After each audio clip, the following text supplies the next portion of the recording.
Hey guys, how's it going? I'm Duke of Italy, favorite lo-fi music YouTuber, and welcome back to Genre January. I think I got that right first time. Normally I don't get it, but welcome back to Genre January. It is Crunkcore, the year is 2021, and we have so far covered Broken Side and the first half of the Blood on the Dance Floor discography, and naturally that would lead to the second half of the discography, which we are covering today. Now, the first half of the discography, pretty rough, and by pretty rough I mean it was awful. It's kind of awful. The first two albums are probably in a row the worst like studio released albums I've ever heard. I've not heard that many albums from MySpace, but out of all the ones that I've heard in my life, I'd probably put these at the bottom. It's pretty much the only album that I think hasn't only been released on YouTube that I would put at the lowest. It's not quite as bad as Chris Chan, but it's almost there, and at points it even touches it, in my opinion. But the later albums did improve slightly, and then it did regress a little bit. So it was pretty consistent, though. We had the MySpace era, then we had Epic, sort of as a kind of one-off era where Jay got introduced to the group.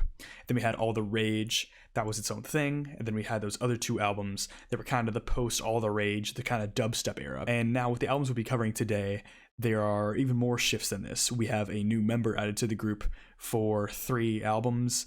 We have a album of Dahvie just by himself. We get 2 albums with Jay that are pretty different stylistically, and we get a lot shorter albums here. I don't think none of them are nearly as long as Epic. Epic was just monumental in length. Evolution was also very long too. But these albums are a lot shorter, a little bit tighter, but as we're gonna see, it's not gonna amount to all that much. So last time the scores were consistent copes. If you guys need a refresher, just 6 ones across the board. Not that surprising, knowing the track record of Blood on the Dance Floor.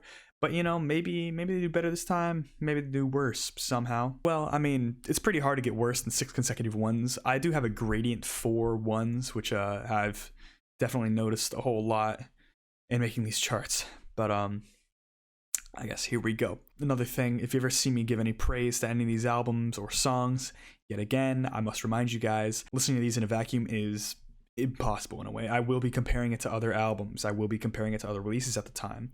It is a bit of a reality check when I listen to anything that's actually good or that I'm feeling at the moment, or just anything that isn't Blood on the Dance Floor. Even bad music kind of reality checks me, and I'm like, yeah, that's better than Blood on the Dance Floor. One minor caveat before I actually get into these albums again. I want to mention that there is a couple albums I'm actually not going to be addressing in this series.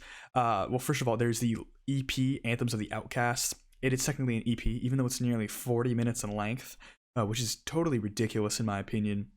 If you have a 38-minute EP, just release that as an LP. I've heard about artists releasing long EPs just for no real reason, but this time there's actually no reason. There are plenty of other EPs also by Blood on the Dance Floor. I don't really care about Blood on the Dance Floor that much. I'm pretty much covering studio albums here because, you know what, for my personal music experience, I will be listening to studio albums, and if I absolutely like adore a band, I might listen to an EP. Like I'll listen to Tool's first EP, Caro Bonito's EPs. Not much other than that though. So we're skipping that. But there's also Wikipedia says they have an LP in between their, I want to say, last album and second to last album. It's basically a song from Evolution 4 times on that album, and then like 3 other songs. I think one of them they haven't done before, maybe, but even one of the versions is like a karaoke track. It's a 30-minute LP, very short. I don't know, it seems awful. I don't know why you'd listen to it. Just by its track listing, I could probably tell you it's actually like the most creatively void like LP of all time, like nearing like Justin Bieber's like Changes EPs he released post album. But that's that. There's also a unplugged album that they did. And as we'll see later, their unplugged material is not much better than their electronic material, as it's not actually unplugged all the time. A lot of times it's just not electronic instruments, it's just less synths. You'll hear really twangy sounding pianos, and that should be an adjective that goes in piano. And you'll definitely hear a lot of other instruments that just don't sound like how they should. But anywho, we're here to talk about the meat and potatoes of the group, and that is their studio albums. So let's get into their 2014 LP, Bitchcraft. Now, right off the bat, just looking at this album from a glance, it's 31 minutes, so it's already their best. It's not actually their best. It's close, but that's a low bar. Starts off with the track Sorcery. So it continues a trend of a lot of Blood on the Dance Floor tracks before. It's got these cool kind of reversed synth sounds that are all right, but then they get filled in with all these electronics, and it's ruined. Also, the percussion on this track is it's okay for what it is, but this track is really just Muzak at this point. It's just a filler intro. It's really filler. And on a Blood on the Dance Floor album, how do you even have filler? And also, for almost no build and it just doing not that much, it's a pretty long intro. It's like 3 minutes. And by the title of Sorcery and Bitchcraft, you can probably tell what this album's kind of like. It's probably by that album cover too. It's kind of witchy here, and it's not the last time they'll be witchy. Is it a good aesthetic change? I guess if it's more your thing, then power to you. But it's not necessarily a big boost to me because I think the music here is just not great. But anywho, we've reached the title track, Bitchcraft. So the song starts off, and it gave me some like One of Tricks Point Never kind of vibes going first, but then it just shifts, and it's not good anymore. Which, I mean, it's a sad story, but it's a tale as old as time with this group. And we get either Jay or Dahvie singing here. I honestly couldn't tell, but it was pretty piss poor. But it was intermixed with these more like dubstep type wubs. I guess the trend didn't quite leave yet, but I will say this is probably their last dubstep album. But yeah, it's a low impact song with bad lyrics, and I'm gonna say that pretty much for the rest of the discography. There's a lyric I couldn't tell exactly, but it said that sexual violence is either the fave or the faith. It's beyond me, and I hope it will be beyond my ears for the rest of time. Also, this song gets old around 2 minutes, so I mean, it's not really anything here. Next, we get the track 3x3 featuring Sean Brander. It's got kind of a weird like psych trip hop thing going on. It's super weird. It's got these layered vocals, and for Dahvie, they're really bad. I don't know how much I've emphasized this before, but the way he pronounces his S's just sticks out at the end of a word. Like he has like 4 S's. Like if he wrote sorceress instead of 2 S's on the end, he'd put like 4 S's. So it'd be sorceress, and it's reverbed and layered, and normally a part of the hook too. So you hear that a lot on this album and other albums, and it's no better here. The song is super, super weak, but I do gotta give it a little bit of credit where it's due. There is a bass groove underneath the whole thing that I found okay. Next, we get the track Pure Effin' Evil featuring William Control. It's got like these rebellious lyrics, but they even sing or rap about how the fact that it's just meant to piss you off. And it says that, and then it just makes me upset. Like, why am I wasting my time? Like, it's not like I'm offended. I mean, I'm offended by that. My time has been so wasted. I could be listening to, I don't know, anything else. At this point, it's been pretty cemented that the album is kind of like, I don't want to say goth, because it's not goth. It's like gothic, spooky dubstep, I guess. I don't hate the idea, but it's just executed so poorly because it's in Blood on the Dance Floor. Yeah, this song gets old super fast, but fortunately it is the longest track, so it does kind of shorten up from here. I gotta admit, this is probably Jay's worst vocal performance in the whole discography, which is shocking. Also, the outro on this track is just ear-splitting. Next is the track Call Me Master. Not the first time they've gone overtly and overly sexual, and not the last time. It's got a lot of wubs here, but they were a little hard to describe. They're a different kind of wubs. They seem like some alternate dubstep. The bridge here is just awful. I can't really say much more than that. But if you ever had a craving for a song about BDSM, hardcore BDSM, but it's got dubstep, then this is your song. This song calls the listener a slave and a disaster. It's another time where Dahvie likens himself to a god, or Jay likens himself to a god. I can't remember, and I don't really care. It takes a shift towards murder. It's a shift towards murder.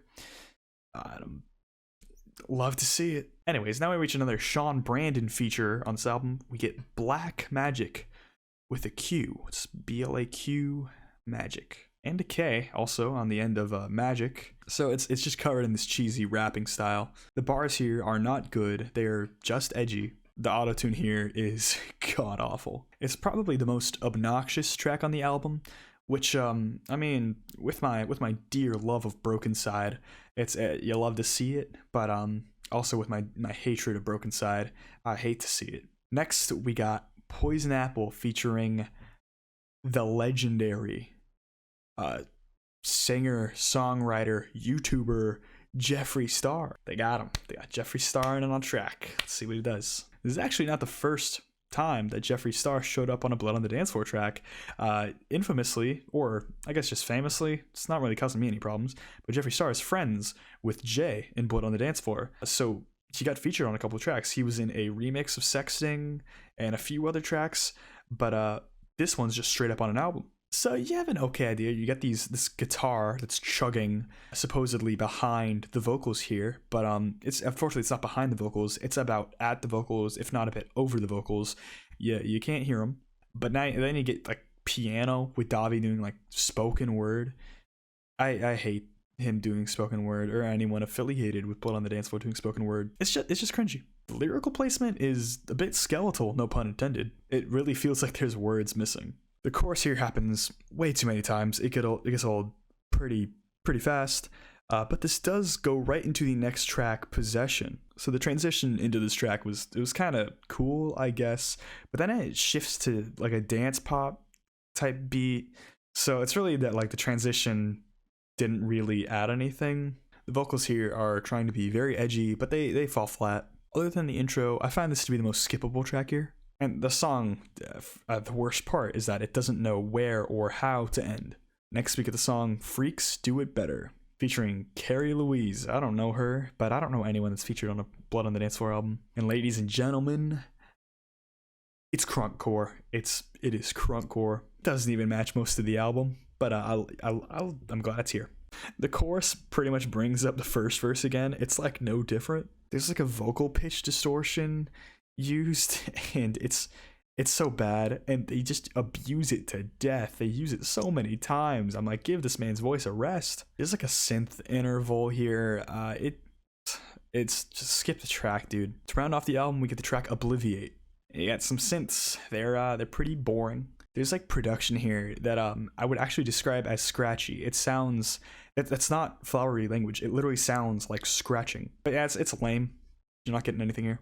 So this album is like consistently awkward, and bizarrely so. Like an album just should not be this awkward, but it is one of their best efforts up to this point. The low impact of this album hurts a lot less than their previous albums, where they're addressing allegations of abuse or just talking about abuse. The goth sort of cemetery vibe here is kind of cool, but it's executed more than poorly. So overall, I gotta give this another cope. But next, this leads us to the 2016 album Scissors, which has a similar track length of 35 minutes.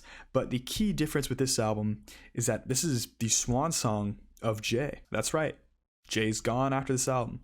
And judging by this kind of awful album cover, which really was just ruined by the photoshopping here, like that's a pretty picture, but they just had to put that pair of scissors on there. Here we get one of their most low impact albums here. Like, there's not a moment where the lyrics aren't at least a little buried, but it's probably their least aggravating release overall. But yeah, the album cover doesn't even match anything here. But also, I gotta respect the 35-minute runtime. You're making my life a heck of a lot easier, and I kind of love it. But in terms of things I love on this album, that's about it. It starts off with the track Ringleader, and we're already getting a weird style choice. We get like a carnival instrumental. I know I've been aching for that, I guess. I haven't. But I mean, I would look forward to a Blood on the Dance Floor Mr. Bungle crossover. I don't think I would, but they're showing their respect, I guess. Next we get the track Scissors, and it's back to the truly bad Blood on the Dance Floor stuff. It's just the most washed out vocals just ever. Also, the lyrics don't make much sense at all. Also pretty basic instrumental here, but overall as a track I'd really just describe it as boring. Next we get the track The Age of the Young and Hopeless. So here you got some pretty boring synth pop with some pretty generic embellishments over the top. There's some pretty poor singing here. I don't know how it got like this. And this track drags hella, so I mean, there you go. Next is the track I Am Not in Love Anymore. This track is generic, accompanied by generic lyrics, and so far on this album, there's zero risk being taken. In a way, this is kind of like the guilty pleasure of Blood on the Dance Floor. That's the Broken Side release, where it's just so not like their other material, and it's so much less risks taken that most of the flaws are kind of gone. Where on Broken Side, it became extremely boring, where I was just aching for a little bit of energy. Here, it's actually just a lot more relaxed, a lot more laid back. Definitely boring at points, but not as boring. Anyway, this track is extremely dense, dumb, but also sonically dense, and it's still some pretty poor singing. And the chorus is such garbage, but it happens so many times. Next, we get the track Sorry Not Sorry.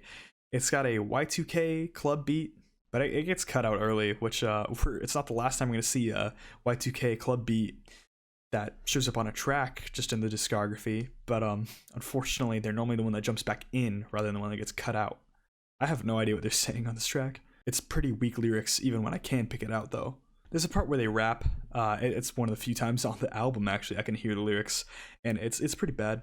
Next, we have the track Safe Word, parentheses new, so new safe word, I guess. I don't know why they're naming tracks like this. This is a weird beat. You get like symphonic strings, weird percussion, but you get these like beeps and boops over the top. It's pretty dumb. Again, super buried lyrics. I can't hear them. But when I hear the lyrics, they're bad. Really bad. And there's a point where I was listening to this and I zoned out for just such a long time, it felt like, and then I caught back up, and then I'm like, oh, the song is not done. Anyway, the next track is No Regrets. The lack of energy on this track kills the album so far. I know it's not been a lot yet, but we're at a lower point. But at this point, I actually noticed that Dahvie has actually been taking a lot more of a back seat on this album. He kind of comes in sort of to support Jay rather than be the frontman, and it does benefit from this. Well, this is just such a nothing song. It really just passes you by. Also, the poor production makes it pretty hard to grab onto. Next, we get Mess Like Me. This is a boring track. It's got these like buzzy synths underneath some really boring vocals, and the way the track ends is just gross. It's really poor. Anyways, so the album rounds off with the track Let's All Unite. Let Us All Unite. It's actually a spoken word bit by Dahvie from The Great Dictator, the Charlie Chaplin movie. It's the big we're men, we're not machine. You guys know the one if you've seen the movie. It's got these really cheesy symphonic strings underneath the track. It's grating. But yeah, this is super cheesy. There's really no reason for this track to be on this album. It's just super fillery, even for this album. And the lyrics just get washed away when the drums kick in. And the track actually ends with this deafening shot of reverb when the whole thing ends. Anyways, final thoughts on the album. A lot of weird thoughts here, but ultimately not terrible. Now, you guys, don't get mad at me. There is not a single song here that is good. Not one. They're also highly generic, but overall, they're a heck of a lot less painful. It was pretty rare for me to just like hate a song here. And it was really just the ending track and maybe one other. Of course, there's no aesthetic identity to this album. This thing is like a slap in the face to anyone who's ever done anything creative. But, overall, this thing is not in the front. It's just bad. So for that, I'm actually going to give this a C. Anyway, so that's the album. Next, we get Kawaii Monster, which is another moniker under Dahvie Vanity's music. It was a short-lived project of his, but I guess it originated from this album. And if you guys thought that maybe Blood and Dance was going somewhere with their past album, had like a nicer sort of synth poppy sound, you would be wrong, actually. Jay's gone, so I'm imagine he brought that creative side to the band here. But now we get something a little different. We get a person named Fallon Vendetta. I don't know if she was dating Dahvie Vanity. Also, Dahvie Vanity starts sporting a look that, I don't know. I mean, subjectively, I found it a little better.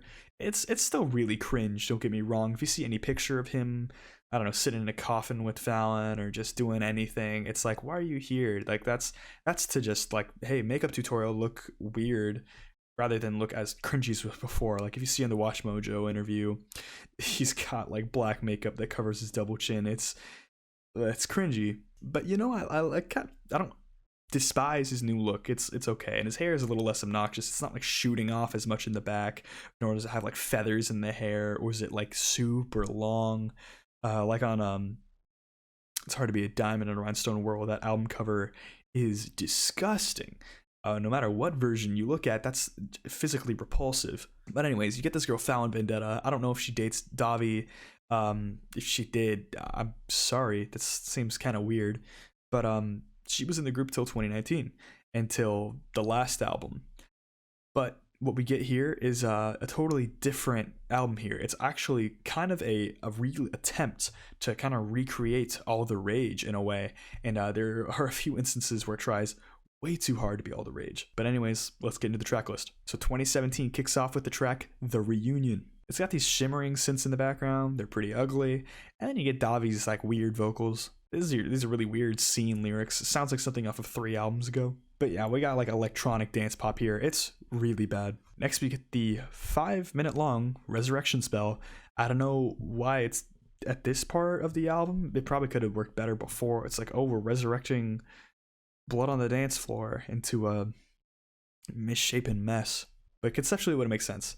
Anyway, yeah, this song's 5 minutes. You got a lot more Fallon sort of presence on this track. Her vocals are pretty weak, but they are a bit better than Dahvie's, I'd say. You get piano with these like girls singing in the back before these electronics kick in. Very, very underwhelming. Yeah, but Dahvie's vocals are still bad, and it's actually pretty hard to listen to. And now Dahvie's rapping again. I actually haven't heard that in a couple albums, but it's a little closer to his I don't want to say his first couple albums style, but maybe like I don't know, Bad Blood. There's also a mini dubstep breakdown. If that didn't seem old by 2017, I don't know what's going on. But Dahvie, what are you doing? I mean, Dahvie hasn't like always had the worst stylistic choices all throughout, so you'd think he'd learned that like that style didn't work anymore. But it's back. Also, this track, I told you it was 5 minutes. It drags about as much as it sounds. Next, we get the title track, Kawaii Monster. This beat is disgusting. I'd actually describe it as disgusting, and it's got these bad lyrics too, but you already knew that. It's like you took the worst trends of a decade before me making this video, and you just crammed them together, and you're like, what could possibly be worse? And you just keep on piling it on and just smushing it together, and then you just serve it, and you're like, there, bombs away. Have you guys heard the song Hello Kitty by Avril Lavigne? Because I have. When I heard that song for the first time, that was, I mean, at the time, probably the worst song I've ever heard from like a widespread release, at least. This is a worse song than that. How many songs can be bad about Hello Kitty? How does Avril Lavigne have the best one? That song is awful. Anyways, this song is like I Heart Hello Kitty plus I'm a Monster, but if you subtract most of the graphic sexual violence. Also, the synths here are blaring and super bright, but they're just whack overall. Next, we get the 5-minute track, You Are Enough. I've had enough. I had a difficult time describing the instrumental of this track. Someone in the description of the YouTube video said it was like Southern. I don't buy it. I would describe it as Ram truck commercial music, or maybe even Home Depot commercial music if you are so inclined. The lyrics aren't great, so over the top, it's not much. It's almost a little proggy, dare I say, because there are like 6 different sections here that just go one after the other. Dahvie's voice is absolutely slathered in reverb, and it's cringe. Yeah, I'm already over this. The song is just disjointed, and then the song ends by just quieting off. It's like, well, like they could have done that like a minute earlier. There was no reason for them to keep the song just churning along. Next, we get the track Love Like Voodoo. It starts with this unsettling ambiance, which isn't the last time they're going to do this, and a lot of times it's the strongest part of the tracks where they have this intro set up that's like spooky, and then they just kill it. It's just a sadistic song about love. This is nothing special, it's nothing new, and it's gonna get old real fast, but they shove it in your face. Fallon's vocals here are mixed genuinely poorly. Also, this song has like 3 bridges. It just refuses to end. Next, we get the song Ghosting. It's sexting. You guys remember the song Sexting from Epic? It's sexting. That's what it is, but just slightly less depraved. Not by much though. This is the most depraved song they've had in a couple albums, easily. I actually described it as less awful sexting, but I mean, potato. This is seriously like not a good comparison. But you know, at least with the Fallon's vocals, it's kind of more balanced, at least gender-wise. But from a bunch of men, I'm like, okay, at least like this sounds like consensual. But it's actually about ghosting, so I mean, I guess it's not consensual. It's very much like disrespectful towards people. But whatever. It also drags a bit, but you know. Now we get the coffee song. I like coffee. You guys probably like coffee. I hope. I love coffee. But not as much as Dahvie. He would kill a man for coffee.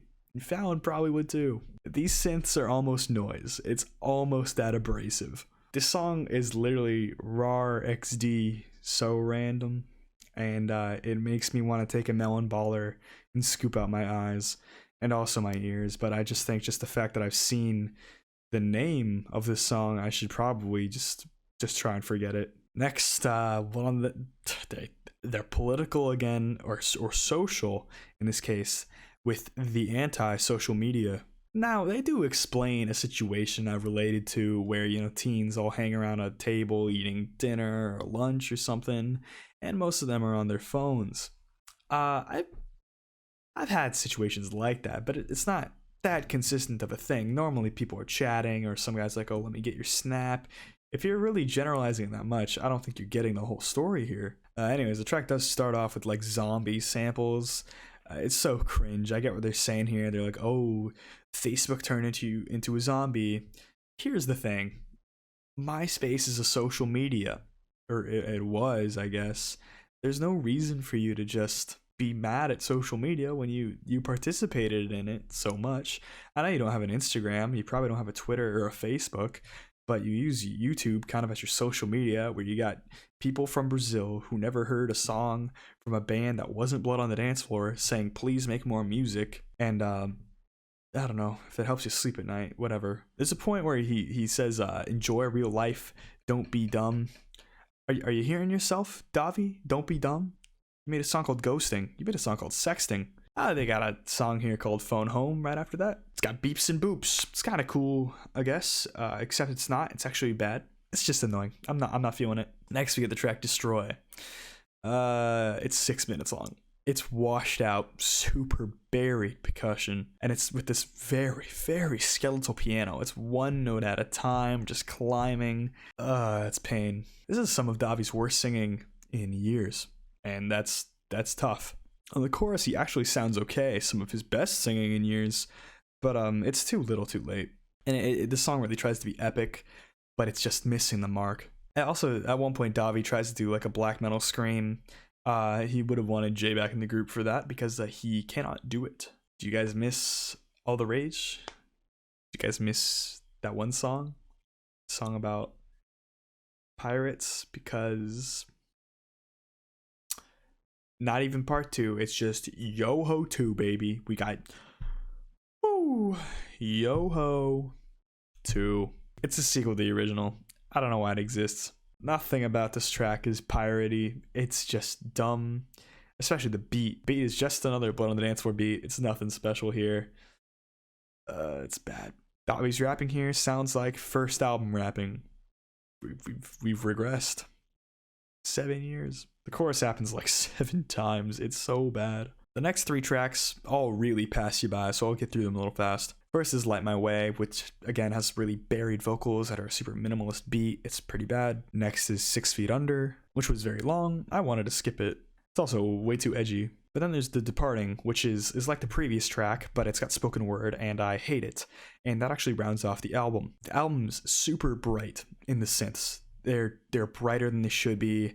It sounds kind of out of place compared to their past stuff, but this stuff is just bright, Hello Kitty, just cringe music, and I despise it with every fiber of my being, and I can't believe they've actually regressed. They've actually degraded in quality.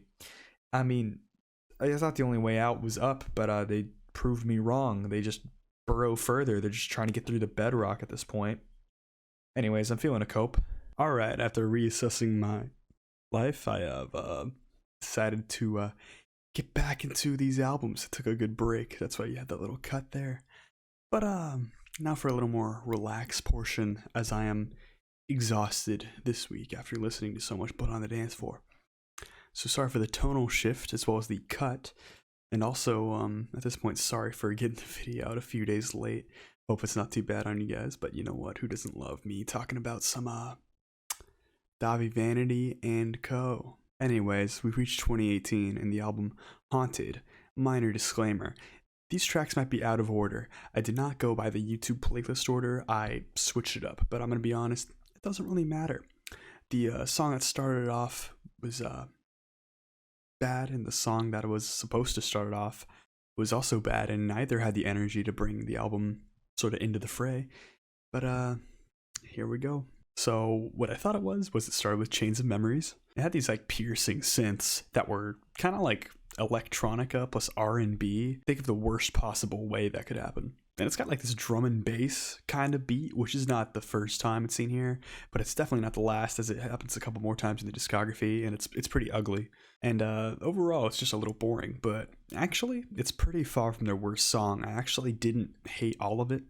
Kind of crazy for me to even grasp a song like that at this point.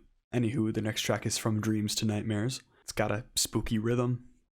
Glad that's back. And the bass is chugging, and it's got this like triangle over the top. It sounded like triangle, but I couldn't actually tell you. Of course, now it's got to be weird, so not exactly airtight here. I'm pretty over the horror themes, but this song doesn't really kill me either. Next, we get the song The Ocean and the Moon. It's a pretty sappy, generic love song between our two people here, Dahvie and Fallon. But it's actually kind of why I thought they might have been dating, was that this album had a whole lot about love. As you could probably tell at this point, this album being haunted is an aesthetic of horror. It's not good, but it is an aesthetic of horror. A lot of it's about like ghosts and like loving someone, even though one of them is a ghost, and how someone needs to be buried or dead, or it makes no sense. But you know, the concept is spooky. Yeah, basically this song just left me asking for a whole bunch more. It really just drives this metaphor for the ocean drawn in by the moon just into the ground, and it's pretty surface level, but I mean it is passable, I guess. But the song really didn't have anything egregious that just killed me. Sorry to disappoint you guys, I didn't despise this track. Then we get My Last Breath, which if you were waiting for it to get awful, here it is. It's awful again. It's got like a weird spooky beat with like these skittering synths over the top. It's pretty ugly, and it's so dramatic. It's like if Bewitched was spookier. It's like kind of the same thing, actually. Also, nothing here sticks. It just totally passes you by. Next, we get the track Ashes to Ashes.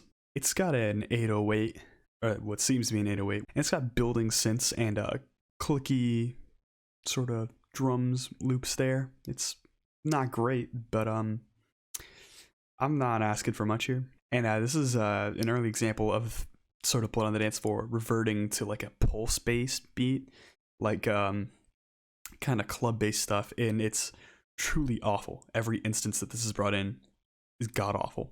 Also, Dahvie's vocals on this track are beyond breathy. They're just atrocious, and I can't just get rid of it. Next, we get the track Ghost Story, probably one of the least inspired tracks here, because it's like same as like several other tracks here. Also, there's like a cover of the single of this track. I don't know if I can find the image, but if I can, it's here. It's gross. I don't want to see Davy's body with Fallon there. I don't want to see it. Yeah, this song means nothing to me. Next is the track Haunted House. It's so lacking inspiration. It's like, what's spooky? Ghost story, haunted house, witch. So it's like a call and response kind of verse here with Fallon going off, but then Dahvie responds, and Dahvie's vocals are always bad, so it's that again. It's also not even a spooky song. I mean, none of these are actually spooky, but like it doesn't even like get close. Next is the track Emotional. Emotional is correct. It's about Dahvie like literally being emotional, and I was just like, Dahvie, like literally stop. Like you've got money from Warped Tour shows. You're fine. No one wants you to make more music. You're probably wasting more money from making music. If fame is that good to you, then I don't know, dude. Show up on the Chris Hansen show. Yeah, this song's the same kind of sounds as the previous songs. It's nothing new. Next, we get The Other Side of Fear, and I really can summarize it in one sentence. There are gross electronics just slathered over this whole thing, and it's awful. Next, we get World of Secrets, the closer to the album, and it's a little different because it's got a lot more energy, and you got Dahvie trying to sort of scream here, and it's not amazing, but it's probably his best effort. It's very stupid and edgy, but I mean, what are you looking for? Yeah, it doesn't mean anything, but like it's here, I guess. It's also really long, so I was like begging to skip. So that's the album. The concept I actually find a little bit appealing. Of course, they drove it into the ground with the sort of like the ghost guy / ghost girl in love with the ghost girl / normal girl / ocean girl / god man / the concept was attempted. But yeah, I can't lie to you guys. The first 3 tracks here, not the worst things in the whole world. Of course, you got a gauntlet after of just garbage. I mean, think of Energy Never Dies, but I would rather listen to Energy Never Dies over this album. Those couple of those songs actually grip me just a little bit.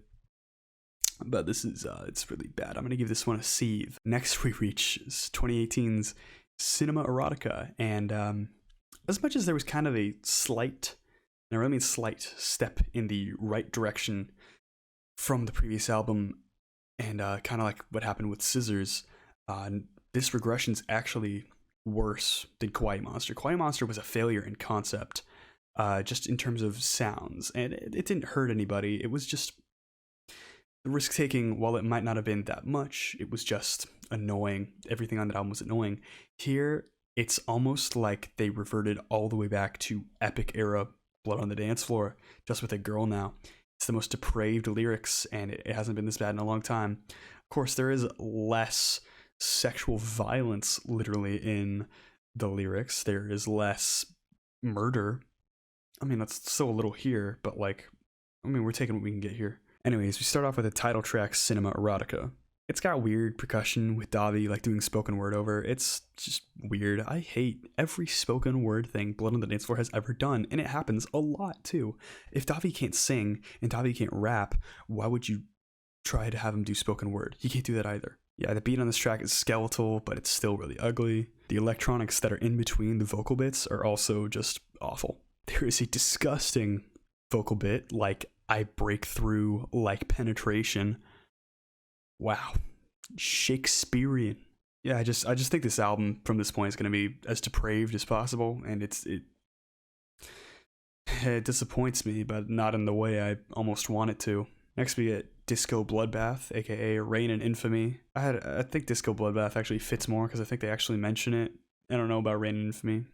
Even though I listened to this very recently, I carry this a little. It's another skeletal beat with some seriously weak production. And the vocals are actually even weaker. They're completely buried. It's so low impact, it is unreal. After this track, I'm already over this album. Next, we get the track Haunted, aka Cursed to Feel. Why is this on the album? It like shouldn't be here. Maybe the last album, but it wouldn't really fit there either because it's actually like worse in comparison. Yeah, Fallon's vocals here have no bite. They're extremely out of place.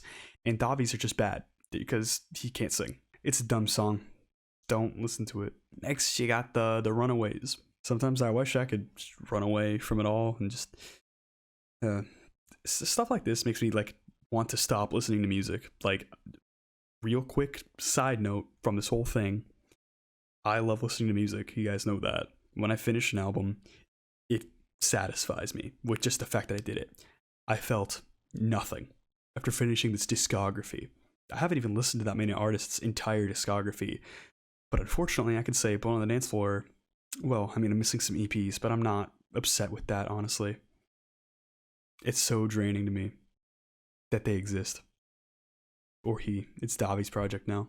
Yeah, the song's dumb. Next song. Anyways, The Runaways, as I was leading myself off of talking about things I'd rather talk about, which is not Blood on the Dance Floor. It's bad. It's like a pseudo-disco club beat. It's just ugly. Poor stylistic choices here, guys. I don't know what you're doing. Nothing here is gripping at all. There's also a Pokemon reference here. I forgot the lyrics, but it says something Pikachu, something, something, something. Go listen to it yourself if you really are curious. It's bad. So, I mean, bombs away, dude. Also, you get to hear Fallon rap. She doesn't normally rap, and she shouldn't rap because she can't. Her flow sounds bad. Her voice does not fit, and the lyrics are god-awful. So do yourself a favor and don't go on a scavenger hunt for that Pikachu lyric. Next we get Vengeance. Yeah, just skip. It's nothing new and it genuinely pisses me off. The words are super edgy and they mean nothing. There's a point where he says, sometimes we have to die so that we can feel alive.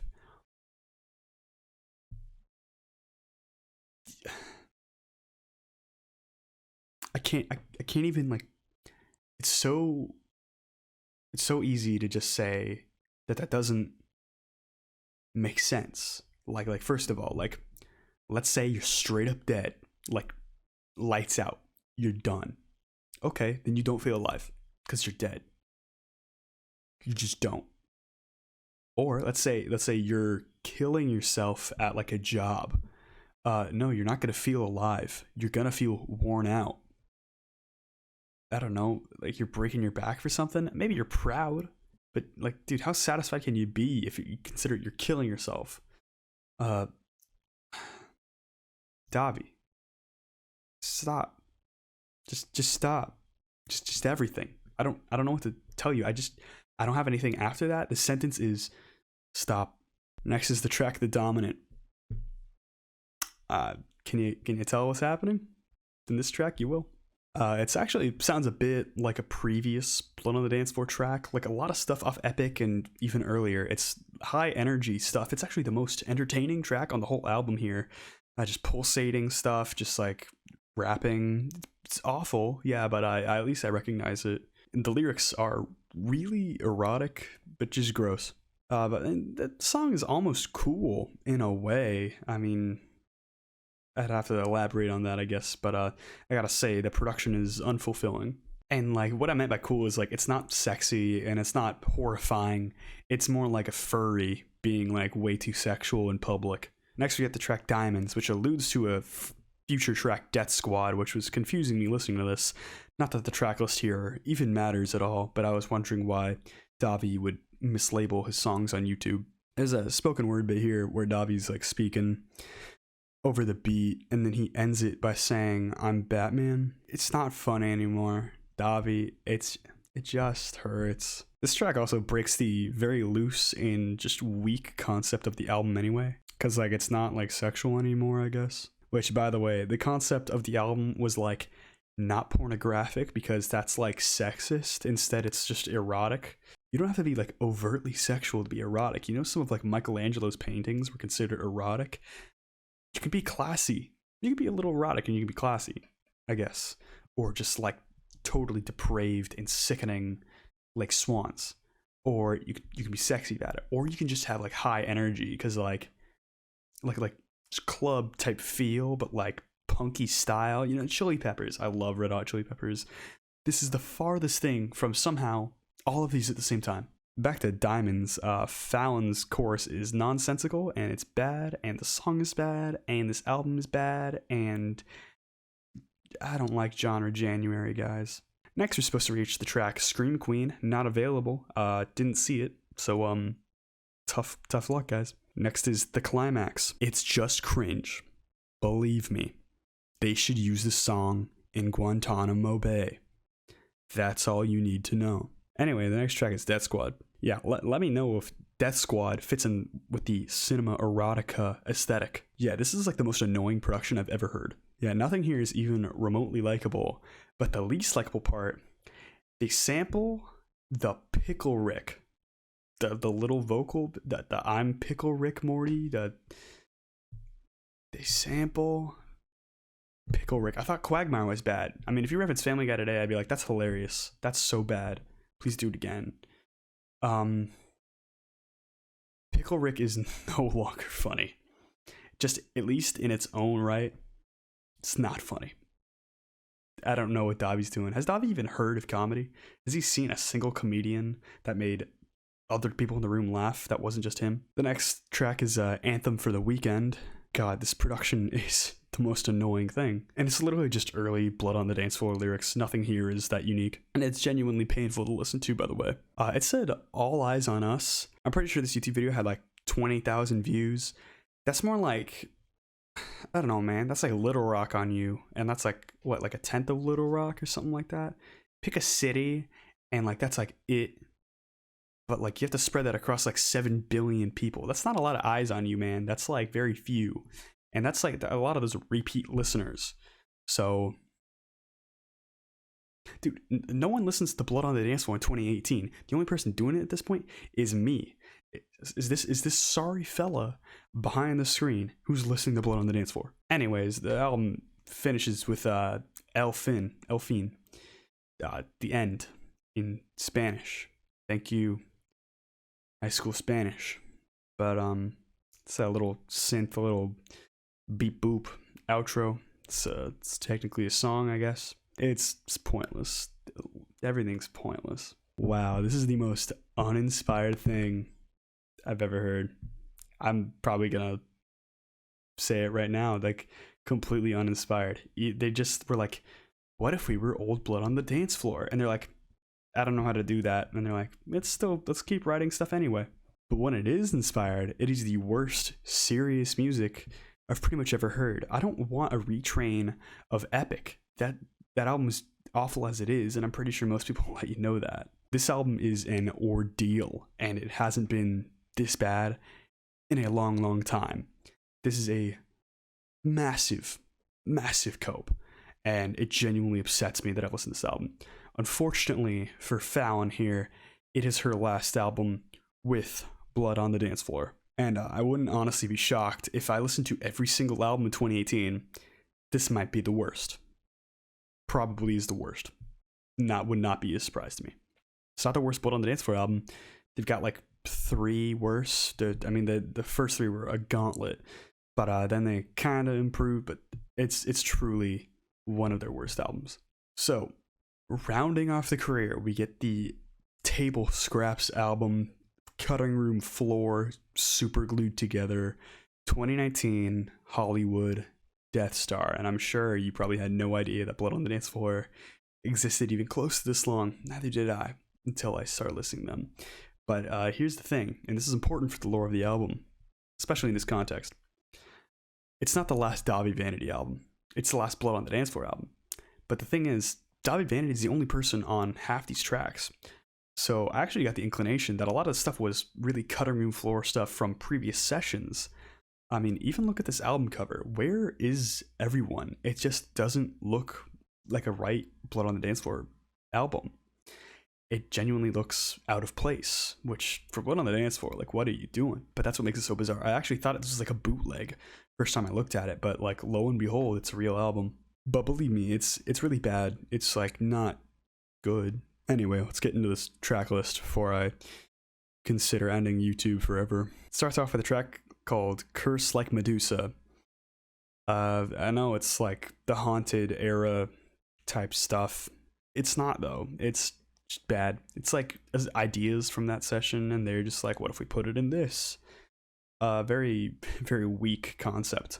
It just kind of starts, and it kind of just goes, and it just doesn't end quite right. It doesn't fit well at all. Honestly, it just doesn't make any sense. And that's another reason why I think this thing's just like a bootleg. It's like, it sounds genuinely unfinished. And it's actually probably the most generic Blood on the Dance Floor song I've ever heard. No wubs, no awful production, no screams, none of Dahvie rapping, no samples, no spoken word. It's pretty bad, just generic stuff. Yeah, it's super lame here. There's some female vocals here. I don't know if they're Fallon still, but they're pretty lame. And Dahvie does some rapping too. It's completely unfulfilling. Then you get the track Best of Me, which they included twice on this album. I'll get to that. I would describe this production as swampy. Everything's buried. The vocals are buried under the synths, which are buried under themselves, which is buried under my immeasurable sorrow. There are O's in the background. They're atrocious. There are these synth arpeggios or like these beeps and boops going off in the background. They're okay, but they're not featured enough, and it's just kind of an embellishment. So I mean, yeah, it's bad. Next is the song Hoping for the Impossible. It's another ugly and pulsating beat. Yeah, it's really annoying. It's bad. It's more awkward singing. There's nothing to come back to here. Next we get the track Evoke, another haunted cutting room floor track it seems. But it starts with a JFK sample, the president. Just some of his voice going off in the back. Can't wait for it to mean nothing though, because it means nothing. Not here. There's a bar where Dahvie rhymes I believe in one race with that's the human race. Race and race. Also, not to be like TikTok political, but it is like erasure and like downplaying other people's individual struggles. So I mean, as little as I care about politics, you're still not doing it right. Yeah, this is a Rage Against the Machine song for people that don't know anything. Next is the track My Mind Is on Edge. More fake pulsating disco. How fun. It's good old depression lyrics. How epic. It's very boring. It's very boring. Next we get the track Sex RX. I don't know what that means, but I'm kind of glad that I don't. It's same old type beat. And we got horny lyrics, but we also got edgy lyrics, so it's very fun. The chorus here is still dumb, and I am beyond bored. Next we get the song Oh What a Pity. Oh What a Pity Indeed. The lyrics here about hating a prostitute. I mean, not that you can't hate a person, but it feels very out of place. It definitely feels like it's aimed at someone in particular, though. I don't know who, but it just feels like he's just mad at somebody. Anyway, it's awful, truly awful. These vocals are aggravating, truly aggravating. These rhymes are terrible. Just take my word for it. Next we get Eat You Alive. It's ugly electronics, very cringe, Dahvie. Lyrics are also awful. It's also buzzing the whole time. Then we get the track Hysteria. Spooky synths. Glad we're on this BS again. Yeah, the beat turns into sexting. Again. It's sexting again, but minus like the vocal bits. And there's like these like pseudo spoken sang like dramatic parts here. I don't want to say this. I really don't. But it's like if you got the second part of The Wall by Pink Floyd and you just like stuck it in a blender and then just but it's not just like a food that like you can puree. If you close your eyes, it's okay. It's like a living being that you just shove in a blender, and that's how I feel. Next we get Sweet Like Popsicles. Kill me. Next we get Best of Me. Unplugged. It's filler. It shouldn't even be here. It's not even unplugged. I'm being so honest with you.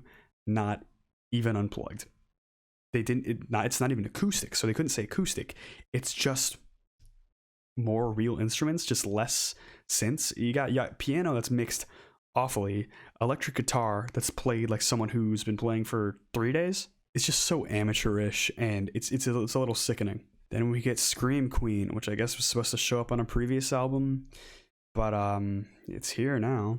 It's kind of like okay atmosphere for a minute, but then these like female vocals kick in, and they are unflattering. And it's another awful beat. It's also got like 4 sections for like the verse, and it just keeps going and building towards nothing. Like it doesn't even get any like bigger or grander or even slower. There's nothing that even changes. It's just like, let's do this version and then this version. It just keeps going and going and going. And it feels like there's a chorus, but then it just keeps going with more sections. It goes on and on and on, and there's no end in sight. It's so obviously picked from the cutting room floor. And now, ladies and gentlemen, this is the end. The final frontier, the last Blood on the Dance Floor song. This is the end. Now, don't think this is Goodbye and Good Night by Smashing Pumpkins. Don't think this is All Apologies by Nirvana. You will be sorely disappointed, because it is a sappy goodbye song about Dahvie being like, goodbye, I'm not gonna make music anymore. Blood on the Dance Floor is dead because my fake girlfriend left me. My friend says I didn't pay for his health insurance, and I'm gonna go cry now because the world hates me, but I hate the world too. I want to do sexual things with the world and cut it with a scalpel, and that's just what he's been singing this whole time. But you know what? I'm gonna go back to MySpace and do hairdressing things. Oh wait, MySpace is dead. Dahvie says this is where he buries his pain. I haven't listened to any Kawaii Monster material or Most Livid Nightmares or Vivid Nightmares or whatever the heck he's doing. But first of all, you didn't bury any pain for 8 or 9 albums. In fact, you took the most minor inconveniences and expanded on them to a ridiculous amount, and then you just refused to be subtle for even a second about anything else. Just some disrespectful stuff. You didn't bear any pain. You didn't have any pain. You just didn't care. And like many other tracks here, and I haven't even mentioned this thing that much, it doesn't even really rhyme. A lot of it just doesn't rhyme, and that's what most of these tracks are like. But you know, this is what we get here. Final thoughts on the album. It's so clear Dahvie ran out of gas. Of course, the car wasn't going anywhere, but this album is so disappointing. It's not like it was inspired like the first two, where it's like, ooh, what if I'm just pissing people off and making bad music? Instead, it's like, what if I scrapped up another album out of the endless material I have, because I mean the sky's the limit when you do not care, and oh boy did Dahvie not care at all. God, even this album cover is just so boring. It's boring. If there was anything I didn't want Blood on the Dance Floor to do, it was go out on a whimper. You guys were built on the most aggressive and ridiculously terrible music ever, and you go out on this just a cry. Ashes to ashes, dust to dust, blood on the dance floor, Hollywood, Death Star. That's a cope, baby. Goodbye. So, Discog. Final thoughts. It's bad. It's very bad. This was not fun. I love making YouTube videos for you guys. This was genuinely not fun. But listening to Broken Side was a lot more fun than this. And I know this group, Blood on the Dance Floor, got one more seethe than Broken Side, but at least Broken Side showed promise by shifting style just a little bit, and they were funny once, I guess. Blood on the Dance Floor is just consistent stylistic just awfulness, and just a claim to be so much better than you are. Like, Broken Side knows what it is. Like, they even like pointed out in like a lot of those little things that like, yeah, we're bad, but like we're fun.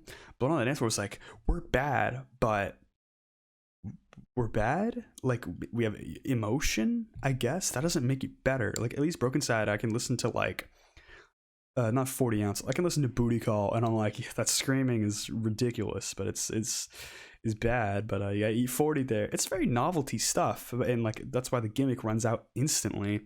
But here there's nothing. After every single improvement Dahvie makes, he just regresses again. It's just awful music, and I'm so excited that I'm done with it. And that's about it for Blood on the Dance Floor. Sorry this video got out a little late, but I guess I'll do a little announcement for what the video this weekend will be. I am actually making my own chart for crunkcore, and it's not gonna be the best chart in the world. Well, one, because it's gonna be low quality music, and two, because I'm not the most educated on crunkcore outside of these two artists here, but I'll try and piece together what I can from what I'm hearing. I do have a couple interesting picks that I think will be nice little additions here and there, but I'm actually very excited to show that off next week, hopefully. I want to get this out at least before January's done. I think that would be what you guys deserve out there. So I hope you guys enjoyed. If you did, I'd appreciate a like and subscribe. It helps me out a whole lot, and any comments, questions, or concerns about Blood on the Dance Floor or anything, I'd love that. I'd love to talk to you guys. And that's about it. So I hope you guys are all doing well out there, and hope to see you guys next time. Have a good day. Bye.